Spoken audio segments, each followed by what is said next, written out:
Sir ಒಂದೇದ್ ಏನಂತಂದ್ರೆ students ದೇಶದ power ಅಂತ ಹೇಳ್ತಾರಿ ಮತ್ತ ಹಳ್ಳಿಗಳಿಂದ ದೇಶದ ಉದ್ದಾರ ಅಂತ ಹೇಳ್ತಾರ. ಬಟ್ ಹಳ್ಳಿಗಳೊಳಗೆ ಏನ್ ನಡತೈತಿ, ಸ್ಟೂಡೆಂಟ್ಸ್ ಏನ್ ಪ್ರಾಬ್ಲಮ್ ಆಗತೈತಿ ಅದನ್ನ ಯಾರು ಅದ್ರ ಬಗ್ಗೆ ಪ್ರಶ್ನೆನೂ ಮಾಡಕತ್ತಿಲ್ಲ. ಅದಕ್ಕೆ ಬೇಕಾದಂತ ಸೌಲಭ್ಯಗಳನ್ನು ಒದಗಿಸುವಂತ ಅಧಿಕಾರಿಗಳು ಬಂದು ನಮ್ ಜೊತೆ ಮಾತಾಡಕತ್ತಿಲ್ಲ. ನಮ್ ಕಷ್ಟಗಳೇನದಾವು, ನಮ್ಗೆ ಏನ್ ಪ್ರಾಬ್ಲಮ್ ಅದಾವು, ಯಾರು ಬಂದು ನಮಗ ಏನಾಗೈತಿ ಅಂತ ಯಾವ್ದನ್ನು ವಿಚಾರಿಸಕ್ ತಯಾರಿಲ್ಲ. ಎಷ್ಟೋ ಸಲ ಹೋಗಿ ನಾವು ಡಿಪೋಕ್ ಹೋಗಿ ಲೆಟರ್ ಕೊಟ್ಟಿವಿ. ಎಷ್ಟೋ ಸಲ ಹೋಗಿ ದೊಡ್ಡ ದೊಡ್ಡ ಅಧಿಕಾರಿಗಳ ಮನಿ ಬಾಗ್ಲಿಗೆ ಹೋಗಿ ಕೆಲಸ ನಮ್ ಲೆಟರ್ ಕೊಟ್ಟು ನಮ್ಗೆ ಬಸ್ ಬಿಡಿಸ್ರಿ ಅಂತ ಬೇಡ್ಕೊಂಡಿವಿ. ಸ್ಟೂಡೆಂಟ್ಸ್ ಅಂದ್ರೆ ಬೇಡ್ಕೊಳ್ಳೋದಲ್ಲ, ಸ್ಟೂಡೆಂಟ್ಸ್ ಅಂತ ಆರ್ಡರ್ ಮಾಡ್ಬೇಕು. ಬಟ್ ನಾವು ಬೇಡ್ಕೊಳಕತ್ತೀವಿ, ಆದ್ರೂ ನಮ್ಗೆ ಕೊಡಕ್ ತಯಾರಿಲ್ಲ. ಅದಕ್ಕೆ ಏನಪ್ಪಾ ಅಂದ್ರೆ ನಮ್ಮ ಸುತ್ತಮುತ್ತ ಇರ್ತಕ್ಕಂತ ಜಮುನ್ಕಟ್ಟೆ ಆಗಿರ್ಬೋದು, ಹುಲಸ್ಕೆರೆ ಆಗಿರ್ಬೋದು, ಹಂಗರ್ಗಿ, ಹಿರೇಬುದಾಳ, ಕಾಜಿಬುದಾಳ ಪ್ರತಿಯೊಂದು ಹಳ್ಳಿಗೂ ಸ್ಟೂಡೆಂಟ್ಸ್ ಸ್ಟಾಪ್ ಆಗುವಂತ ಕ್ರಾಸ್ ಯಾವ್ದಂದ್ರೆ ಕಟಗೇರಿ ಕ್ರಾಸ್.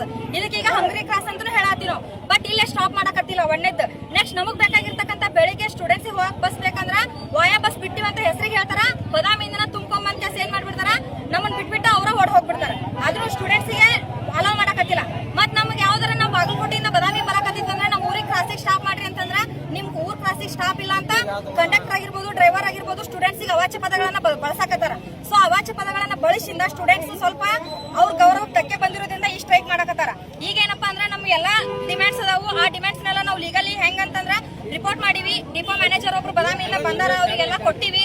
ಅವ್ರು ಏನ್ ಮಾಡ್ಬೇಕಂದ್ರೆ ಪ್ರತಿಯೊಂದು ಡಿಮ್ಯಾಂಡ್ಸ್ ಏನದಾವಲ್ಲ ಕೇಳ್ಬೇಕು.